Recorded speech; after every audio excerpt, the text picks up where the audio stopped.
The number one thing you need to think about when you're trapping for the live market is your equipment. The equipment doesn't matter if you're just killing the animal. But if you're wanting this animal to be healthy and not have a lot of foot damage, you need to think about the traps you're using. You need to think about swivels. You need to think about springs, things like that. My trap of choice is the MB550 for a lot of reasons. The number one reason is I can use it when it comes out of the box. I'm a special education teacher. I'm getting my master's degree. I don't have a lot of time to do a lot of modifications.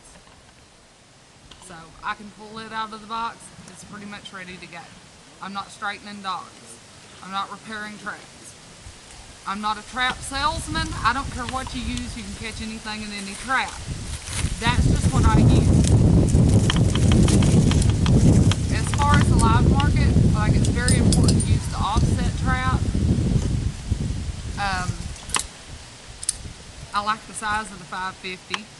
I run the 2 coil. I think the 4 coil is overkill for coyotes in southwest Arkansas. I have a lot of guys that run deer dogs in the area that I trap, not the land I trap on, but we all know dogs don't have boundaries. I also don't want to worry about hurting somebody else's dog. I have 6 dogs of my own. The 450 is also a really good trap. It's marketed more for fox, but there's lots of guys that run these for coyotes. I guess I'm just not a confident enough trapper. I like the little bigger pan, a little bigger kill zone. But it's plenty stout to hold anything you want to catch. This trap is the devil to me. I thought bigger's better. I'm 6'1", so I like to think bigger's better. The 650 was not user friendly for me. I thought I hate straightening dogs. This is a dogless trap.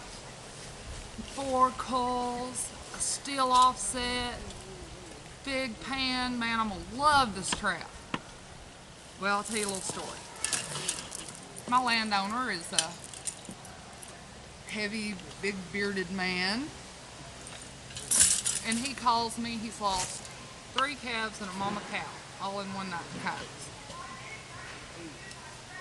So he calls me and he's upset. Come on, we've got to set around the cows. I said, all my traps are up on the bluff. He said, I'll go help you pull your traps. Let's move them. So we go pull everything and I'm getting my sets made, get them all out. He said, I got a couple more places I want you to set. I want you to have some more traps.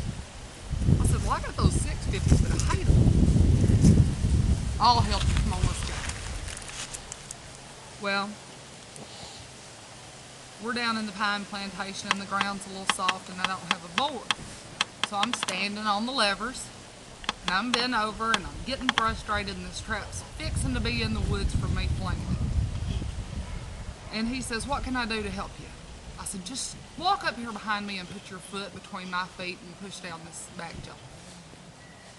Well, he broke his leg in a little plane crash a few years ago, so he's not real stable, so he puts his hands on my hips to steady himself while he's got his foot between my feet. Well, I just got plumb tickled, I'm not gonna lie. I'm looking around, I'm laughing. He said, what are you laughing at? And I said, man, I hope there's not a trail camera out here because this cannot look good.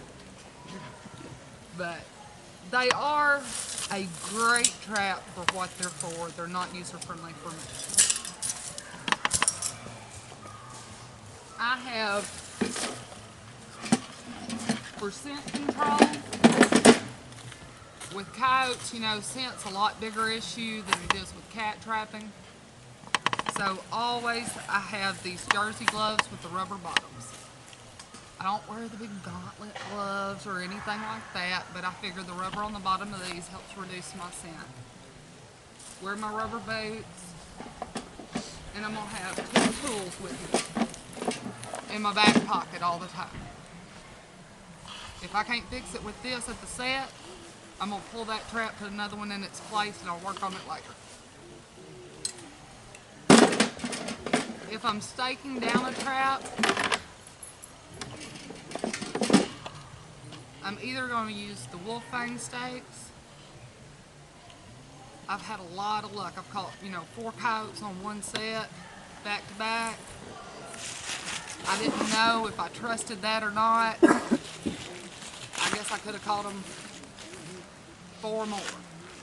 It never gave. Now, due to them being on the cable, it's not one of the stakes that I would just flag and use again next year because I wouldn't worry about rust and the cable, breaking. But on this style, if I can't get it back out of the ground or it's in a hot spot that I know I'm going to be trapping next year, I'll just leave it in the ground, save myself a little time and effort, and just go back to that same location on that stake. I kind of like the chain also because after the coyote has set the stake, sometimes I've got that little wire loop sticking up and that's just something else I have to camouflage where the chain will lay flat. This is on here for other reasons, but I would never trust a quick link this size with coyotes. I ran out of quick links and I put some this size on a trap, came back, the coyote was still there. But it was just a matter of time. It had completely separated it and it was open like this. What size is that? I don't know, little. I'd go with a lot bigger than that. I'm not technical. But I would go with a lot thicker quick link than that if I was going to use quick links.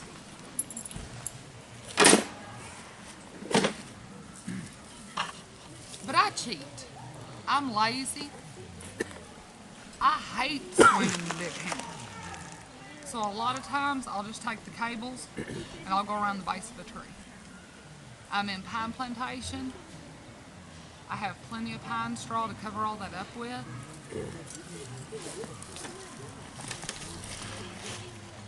So I'll run it through the base of the tree, and I always keep them different lengths for different size trees. I've gone around pine trees this big, tying them off to a tree. I did learn a lesson last year. If you catch 4 coyotes on a pine tree this big around, when you're riding around in the spring, summer, that's a dead pine tree. They have to eat that sucker and it is dead. But I do a lot of that. I said in a radio interview that I was lazy, and Clint said, I just call that smart, save your back. One of the other things I've learned is, with cats, a lot of things don't matter. There's people that trap cats and don't even cover their traps. They leave everything exposed. The cat doesn't care, it's just a curious creature. But several times, I've gotten to my next set or left, gone home, come back the next day and realized I've left my hammer or one of my drivers at the set. Well, I'm thinking, well, if I was a coyote and there was a big hammer laying there, I ain't going to let the set either. So, of course I stripe mine pink because I'm kind of partial to pink, but I recommend putting something on any of your equipment that's going to blend with the dirt and leaves. It's just a reminder to pick up everything and not leave anything at that set. All my tools are homemade because I'm just a poor school teacher.